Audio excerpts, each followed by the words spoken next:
Alright, YouTube, it's time to briefly, trust me, talk about this Pissgate crap that's circulating on Twitter.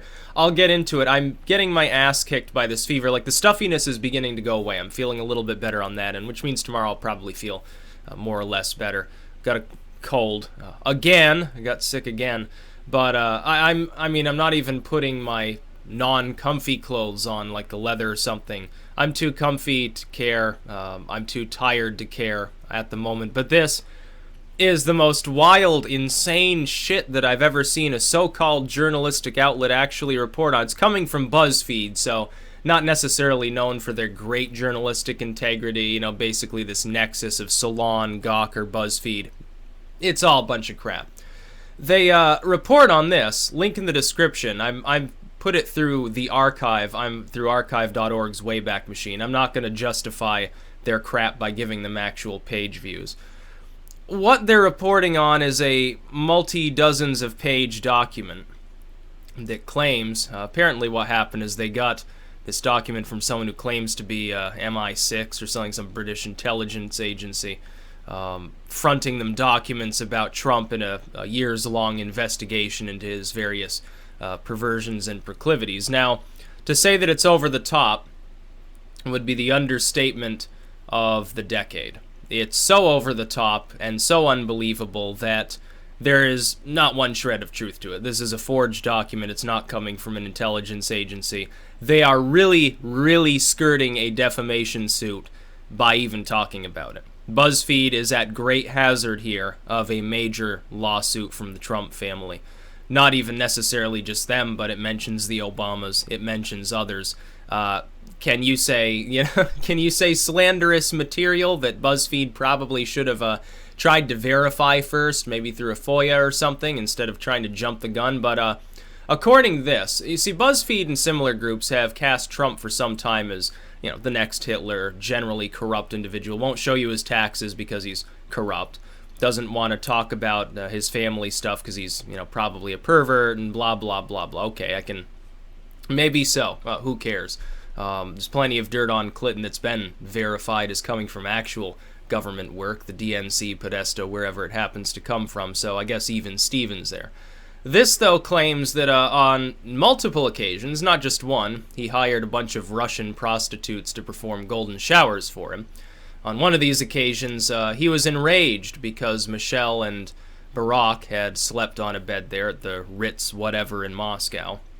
And so he bought out the room and then hired some piss prostitutes to do golden showers on each other on that bed out of a blind rage at the fact that the Obamas, who he apparently hates with terrible bitterness, were there. So that's number one.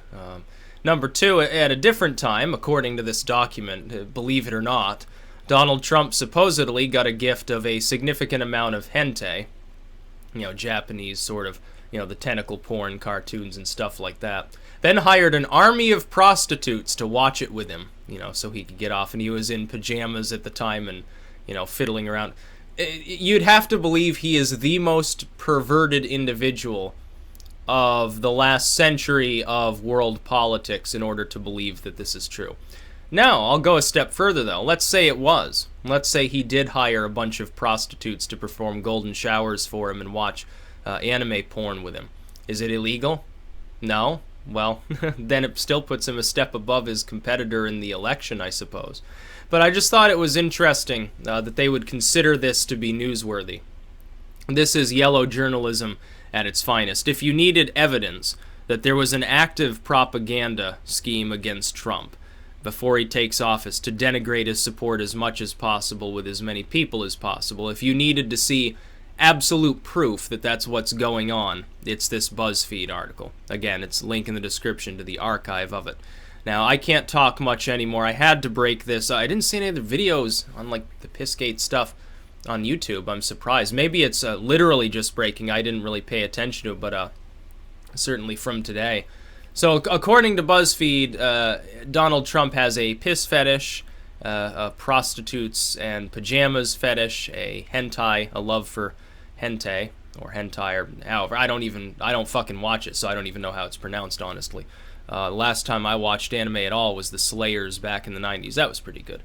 think the voice of Brock did one of those characters, actually, the Brock from Pokemon. It's so unbelievable. They're skirting such a massive lawsuit here. Who greenlighted them to put this up? Who told them that it was a good idea to do this? My goodness. If you think that Donald Trump has released tweet storms at 4 a.m. before, I can't wait to see how he responds to this crap. Something even his most die-hard critics have to scratch their heads and wonder, oh, could this possibly be a fabrication, like these documents aren't from an official government source? You're telling me, just in parting here, that if I type something up that looks incriminating involving a politician, and I scan that document, make it look kind of sort of official, and I front it to Buzzfeed and say, oh yeah, I'm like retired CIA, one of my contacts gave this to me, here, you should report on this. It shows how Trump has an elephant poop fetish and had 1,000 pounds of elephant shit flown into the Trump hotel so he could wallow around in it like a stuck pig or something like that. You're telling me that they would actually report on that and not even question whether it was a valid source? My goodness. That's well, it's not journalism, number one. It's not news, number two. It's fake news. It's exactly... There's a reason why, I think it was WAPO, or was it Washington Times, like, oh, we need to retire the term fake news. Yeah, because they're starting to get implicated as the actual fake news. All of these legacy media outlets are the ones that are spinning these wild tales, not fact-checking, being so biased they get called out on social media within 10 minutes of posting something. They're the ones taking a hit. I'm not taking a hit. I'm growing in popularity.